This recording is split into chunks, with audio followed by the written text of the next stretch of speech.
A lot of the brands that's out, they don't look at things like I look at things.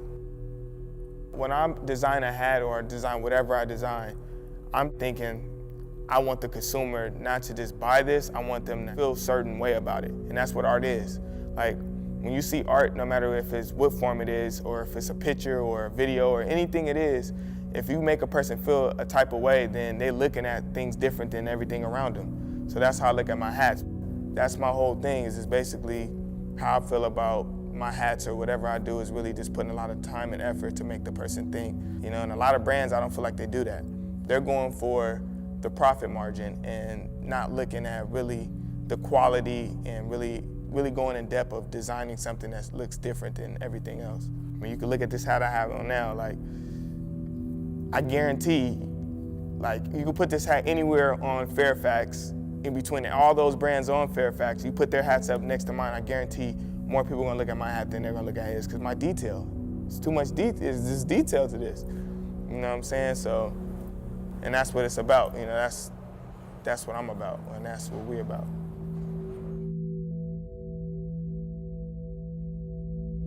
I'm an artist, I'm a visionary, and my name is Booker, and I'm the vision behind Urban Trademark.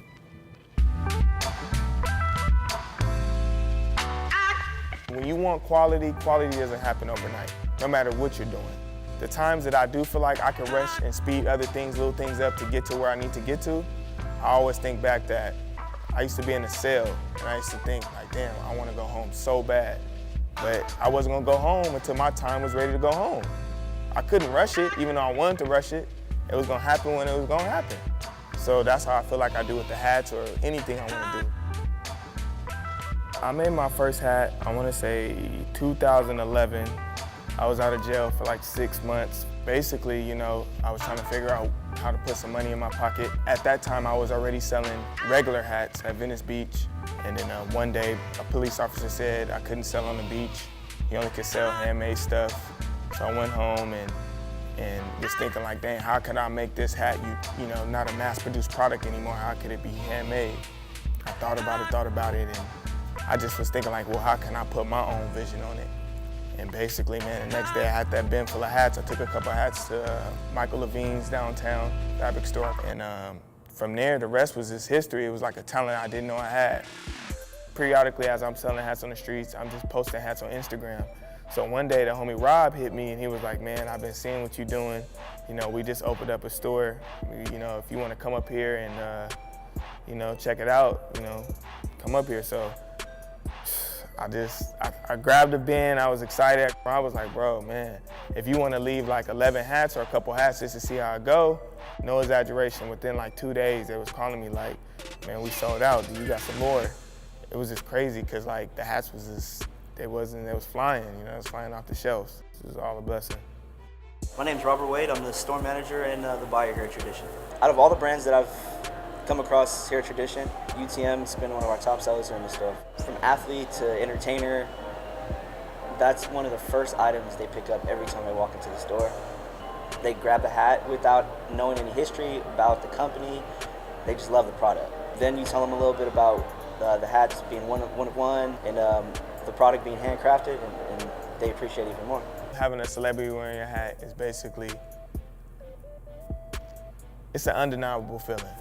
You know, seeing somebody that's supporting what you're doing, that's great at what they do, it's a feeling that when you do see it, it gives you that gratification that, okay, let's keep doing this, let's go harder.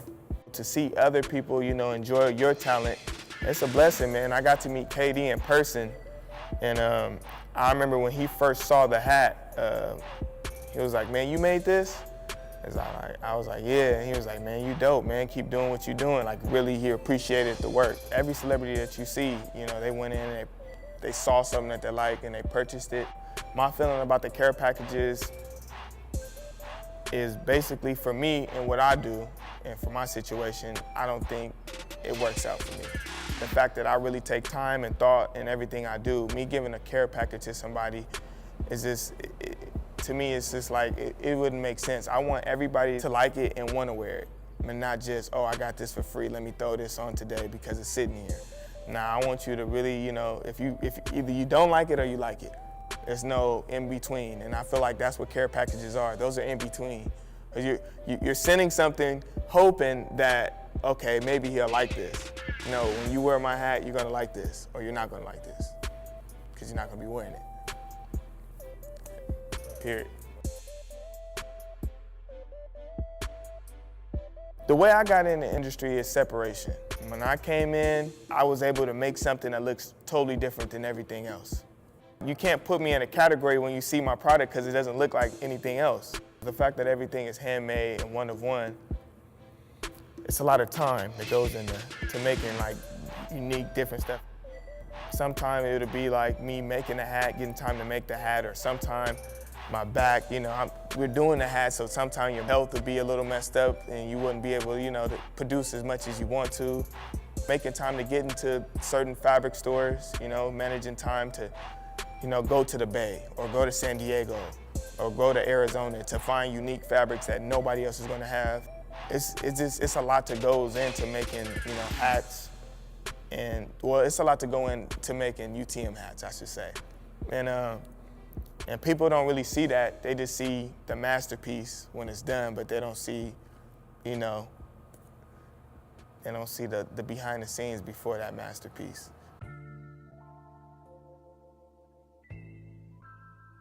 In business, you have to have your paperwork in line. I had several companies reach out to me to pick my brain. Long story short, New Era is one of them. We sat down. We had a discussion about some things that they wanted me to help them design. I came up with those designs. I sent the designs back to them. The rep that I was talking to, who basically reached out to me when it was time to come to pay, long story short, the guy, John, said they didn't know if they wanted to pay me one lump sum amount or if they wanted to pay me royalties. Like 3 months before that, I was listening to Kanye West talking about getting royalties and getting his just due and not just selling out for the quick check. So me, as soon as he said that, I already knew I want royalties. So I told him I'd rather take a small amount up front and royalties. And he was like, yeah, that's the thing. They don't really give royalties to this and that. They only give it to certain athletes. And basically he said I didn't meet the criteria. So long story short, it went from they saying they was gonna give me a check or trying to figure out what they was gonna do to they're not even I'm calling them, they're not hitting me back. And that's one of the things, I can say about being an entrepreneur and doing what I'm doing. Everything is a learning experience. I was so new in the game. I was only doing the hats for 9 months that I didn't know about contracts and making sure I sign a disclosure before I talk to these people. I'm just thinking they thinking I'm dope, and I just really, want to work with them because I'm dope. But realistically, they looked at me as a person who has ideas, and I gave them some of the ideas and concepts, and they, me not having any paperwork, I got the bad end of the stick. But going forward, that's the key. I would say, man, in business, you have to have your paperwork in line, man, because, at that particular time, that was a mistake that I made. To be honest, I didn't see nothing like my hats at the time, when I went there, prior to when I went there. But, a couple months later, people was hitting me up and letting me know these hats kind of are trying to be like your hats. So people was pointing out to me that they're trying to do basically what I'm doing. And I would take it in stride. I would just be like, oh, it's cool, it's whatever. But people not even knowing the backstory that I even met with them. They just randomly hit me up man, these hats are looking like your hats. So, it is what it is. It's just the American, big fish, little fish. I'm dope, they see it, they like it, they might use it, and they used it. But me going into the situation, I never thought that would happen. But it is what it is. The big companies, what they do is, they do 30 designs. Out of those 30 designs, they try to narrow down to 12. And then out of those 12 designs, they put in 100,000 of each of those 12. And then now it's saturated, and now after the first 50,000, everybody figures out it's saturated. Now you gotta decrease the price. And then now it ain't really worth nothing. Now you don't wanna wear it because it's 100,000 people got the same stuff. But what we do is one hat. You like it, you buy it. You wear it. You never see nobody with it.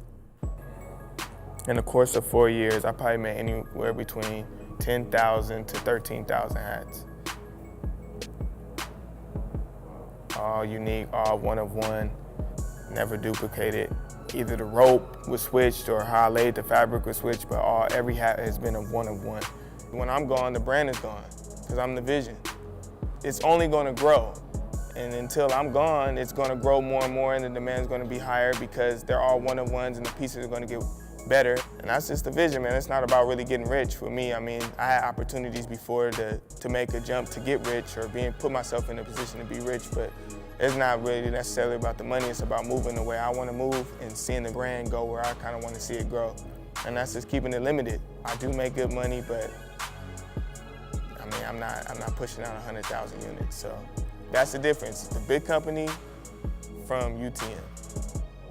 And you know, what we do, we might not never get rich, but at the end of the day, the legacy will always live on.